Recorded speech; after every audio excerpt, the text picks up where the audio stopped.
अब आप साफ अब जी को तो बोलते हैं। हाँ, गुड मॉर्निंग बच्चों।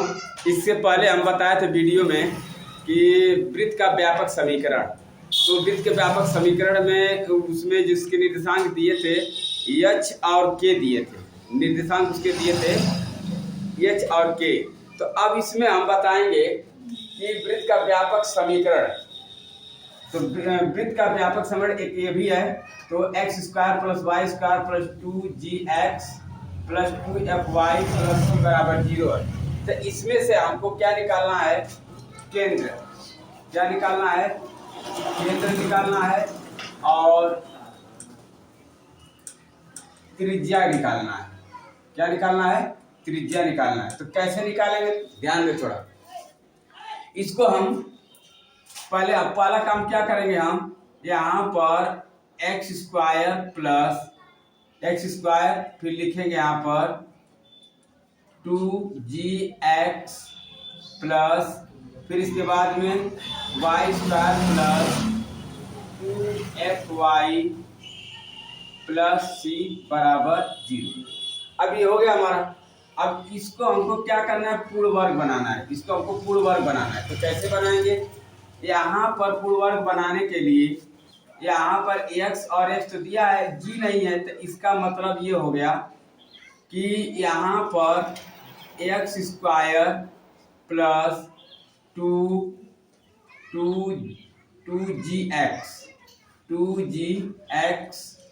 प्लस g का स्क्वायर प्लस, इसके बाद में तब हम क्या करेंगे? फिर y का स्क्वायर प्लस, यहाँ पर g था तो हमने g को क्या कर दिया, इसमें जोड़, g स्क्वायर में जोड़ दिए। यहाँ पर हम क्या करेंगे? यहाँ पर एक लाने दिए तो बराबर करके यहाँ पर g स्क्वायर पे जोड़ दिए। यहाँ पर g स्क्वायर जोड़े थे, इधर भी g स्क्वायर जोड़ेंगे। y square plus 2f y है, तो यहाँ पर भी क्या करेंगे? y f स्क्वायर जोड़ेंगे। क्या जोड़ेंगे? एफ स्क्वायर जोड़ करके प्लस सी बराबर, यहाँ पर जी स्क्वायर जोड़े तो जी स्क्वायर इधर भी जोड़ेंगे। यहाँ पे एफ स्क्वायर जोड़े तो यहाँ पर भी एफ स्क्वायर जोड़ेंगे, यहाँ पे एफ स्क्वायर जोड़ेंगे। और इसके बाद अब क्या करना है? इसको हम क्या बनाएं, किस रूप में लाएंगे? यहाँ पर x प्लस जी का होल स्क्वायर। ध्यान दे इधर, यहाँ पर x square plus 2gx plus G square है, तो ये हमारा क्या बन जाएगा? x प्लस जी का होल स्क्वायर। फिर इसके बाद प्लस यहाँ पर क्या दिया है, इसका भी क्या बन जाएगा? y प्लस एफ का होल स्क्वायर। अब प्लस c बराबर G square plus F square. अब यहाँ पर x प्लस जी का होल स्क्वायर, अब प्लस वाई प्लस एफ का होल स्क्वायर, अब बराबर, इसको हम क्या करेंगे? इधर ले जाएंगे, G square plus F square minus C. ये हो गया। अब इसका तुलना कर देंगे x माइनस वृत्त का समीकरण से। वृत्त के समीकरण से तुलना करने पर, तो इससे तुलना करेंगे x माइनस एच का whole square plus y minus k का होल स्क्वायर बराबर ए स्क्वायर। अब क्या करेंगे? इसका तुलना करेंगे तो माइनस होना चाहिए, तो इसको हम कैसे लिखेंगे? यहाँ पर x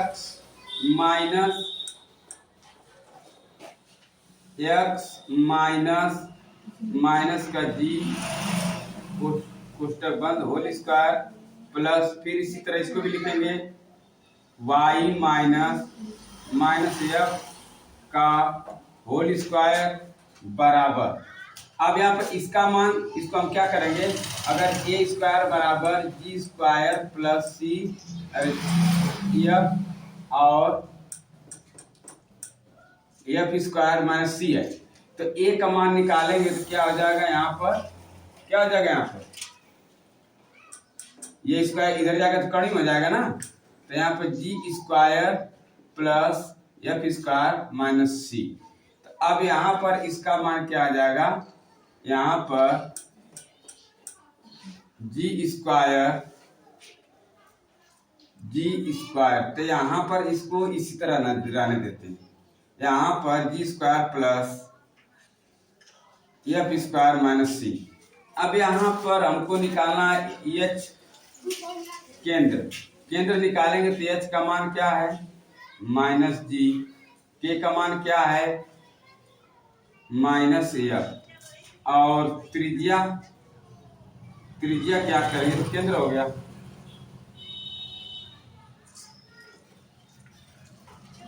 ये केंद्र है। और त्रिज्या निकालने के लिए अब क्या करेंगे, यहाँ पे ए स्क्वायर बराबर क्या हो जाएगा, दिख रहा है यहाँ पर, जी स्क्वायर बराबर G square plus F square minus C. नहीं सर, नहीं दिख रहा है, तो यहाँ पर केंद्र निकालेंगे, यहाँ पर ला करके तो केंद्र के लिए क्या करेंगे, यहाँ पर एक क्या एच और के केंद्र है, तो यहाँ पर क्या आ जाएगा माइनस का जी और कामा एफ हो जाएगा। और त्रिज्या क्या है, यहाँ पर लिखेंगे ए स्क्वायर बराबर जी स्क्वायर माइनस और plus F square minus C. तो ए बराबर क्या हो जाएगा, यहाँ पर कड़ी में G square plus F square minus C. तो हमारा ये क्या आ जाएगा, ए त्रिज्या आ जाएगी, ये त्रिज्या हो गया, आई क्या हो गया। तो हमारा ये व्यापक समीकरण, ये वृत्त का व्यापक समीकरण का केंद्र और ये त्रिज्या है। ठीक है, समझ आ गया। अब इसे उतारें,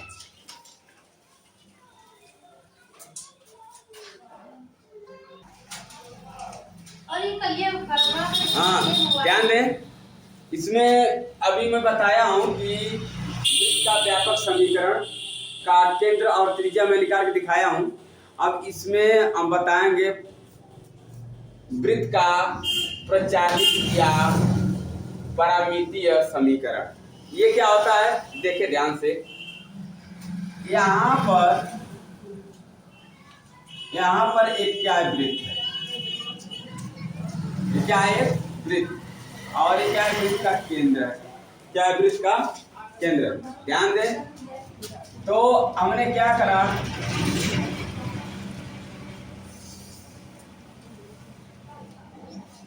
इसे बोलेंगे एक्स अक्ष,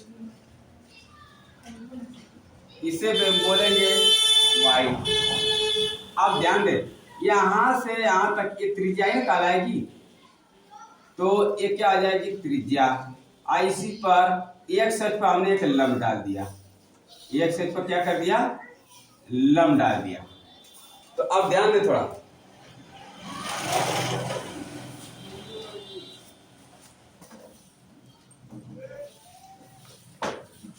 ध्यान दो इधर, यहां पर दिया है कि प्राचलिक समीकरण निकालने के लिए इसमें कुछ शर्तें हैं, थोड़ा ध्यान दें। ये एक्स अक्ष है, एक्स अक्ष वाला ये है ना, ये वाला और ये वाले के बारे में देखो ध्यान से। ये वाला जो आता है ये वाई और ये क्या होता है एक्स अक्ष। तो ये वाई वाला होता है, वाई वाला बोलते हैं इसको हम, वाई वाले को ये ओ है, ये पी एक्स कामा वाई, ठीक है। और यहाँ पर ये मान लो ध्यान देगा, यहाँ पर y बराबर इसे मानेंगे, ये त्रिज्या क्या है इसका a है, तो y बराबर मानेंगे क्या, y बराबर a साइन थीटा। क्या मानेंगे y बराबर, ध्यान दो इधर, यहाँ पर एक वृत्त है, ये वृत्त है ना, वृत्त है, इसका केंद्र है, और मैं एक लाइन से खींच लिया एक्स अक्ष और ये खींच लिया वाई अक्ष। ये क्या है एक्स अक्ष और ये क्या है वाई अक्ष। ये केंद्र से यहाँ किसी बिंदु पर मैंने एक रेखा खींच लिया, जो है वो क्या है त्रिज्या है। और एक्स एक्स पर मैंने यहाँ बिंदु से एक लंब डाल दिया। तो ये वाला जो होती है, ये भाग कहलाता है y बराबर a साइन थीटा। ये वाला भाग क्या कहलाता है? ये साइन थीटा। ये बताओ, ये बिंदु जो इधर गया है तो ये त्रिज्या है कि नहीं है? तो ऊपर वाला भाग क्या कहलाएगा? y बराबर a साइन थीटा। अब इसको भाग को क्या कहेंगे? x बराबर a कॉस थीटा। अब हम क्या करेंगे? इसको हम क्या करेंगे अब कि x बराबर a कॉस थीटा, x बराबर a कॉस थीटा को दोनों तरफ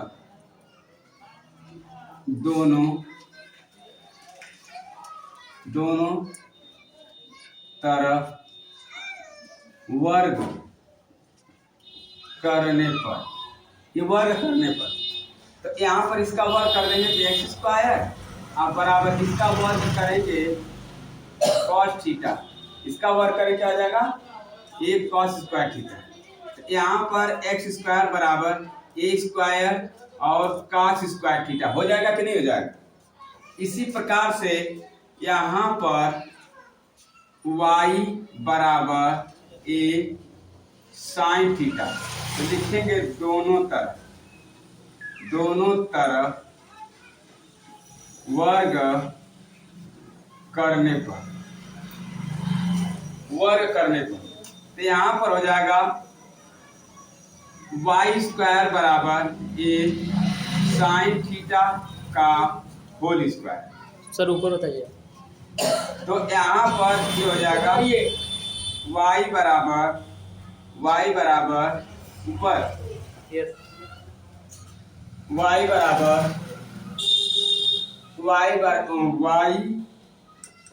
y स्क्वायर बराबर ए स्क्वायर, फिर क्या हो जाएगा? Sign square theta. तो ये हो जाएगा समीकरण 1 और ये हो जाएगा समीकरण 2। ये दोनों को जोड़ेंगे,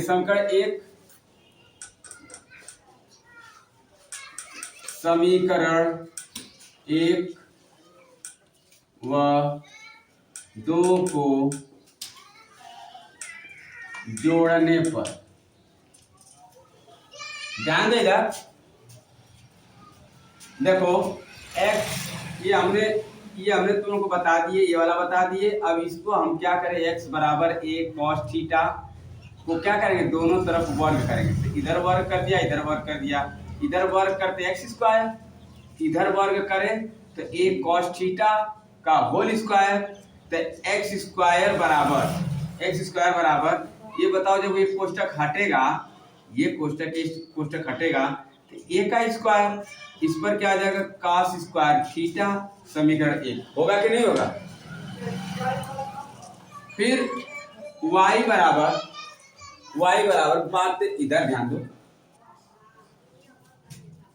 y बराबर a साइन थीटा, तो दोनों तरफ वर्ग करें। उतारने पर ध्यान नहीं, इधर अंजलि क्या नाम है? इधर देखो, y बराबर a साइन थीटा, दोनों तरफ वर्ग करने पर, दोनों तरफ वर्ग करेंगे तो यहाँ पर एक क्या हो जाएगा? y स्क्वायर बराबर a साइन थीटा का होल स्क्वायर हो जाएगा ना। ये कोष्टक टूटेगा तो क्या बना? y स्क्वायर बराबर a square sine square theta, समीकरण 2। अब यहाँ पर देखो ध्यान से, ये समीकरण 1 है, ये समीकरण 2 है ना। तो अब क्या करेंगे कि ये समीकरण 1 और समीकरण 2 को जोड़ने पर क्या लिखेंगे? समीकरण 1 और समीकरण 2 को जोड़ने पर, अब सही ना। तो क्या करें, कैसे जोड़ेंगे? तो क्या लिखेंगे? x square plus y square, x square plus y square हो गया। अब क्या है? a स्क्वायर क्या?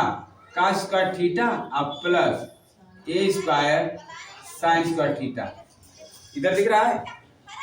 हाँ? नहीं दिख रहा है? चलो, तो यहाँ पर x square plus y square बराबर ए स्क्वायर का स्क्वायर थीटा और plus a square sine square theta. ये सही है, दिख रहा है ना? देखो ध्यान से, तो इसको हम क्या करेंगे, x square plus y square, यहाँ ए स्क्वायर दिख रहा है कि नहीं दिख रहा है? ए स्क्वायर और ए स्क्वायर दिख रहा है ना? दिख रहा है। तो ए स्क्वायर क्या कॉमन आएगा कि नहीं आएगा? यहाँ पर बराबर ए स्क्वायर कॉमन ले लो, तो cos square theta plus sign square theta हो जाएगा। और त्रिकोणमिति में ये फार्मूला में बताया हूँ तुमको। तो यहाँ पर x square plus y square बराबर यहाँ पर ए स्क्वायर, और ये होता, इसका मान क्या होता है? एक। क्या होता है इसका मान? एक होता है। तो यहाँ पर x square plus y square बराबर ए स्क्वायर। ये हो गया हमारा फार्मूला किसका? वृत्त का प्राचलिक या parametric समीकरण। इसका ये फार्मूला निकल गया। कैसे निकल गया? y बराबर ये साइन थीटा से, ये साइन थीटा, और x बराबर ये cos थीटा से। ये हमारा फार्मूला हो गया। एक दो फार्मूला और है, उसी को सिद्ध करेंगे, थोड़ा जल्दी से उतारो।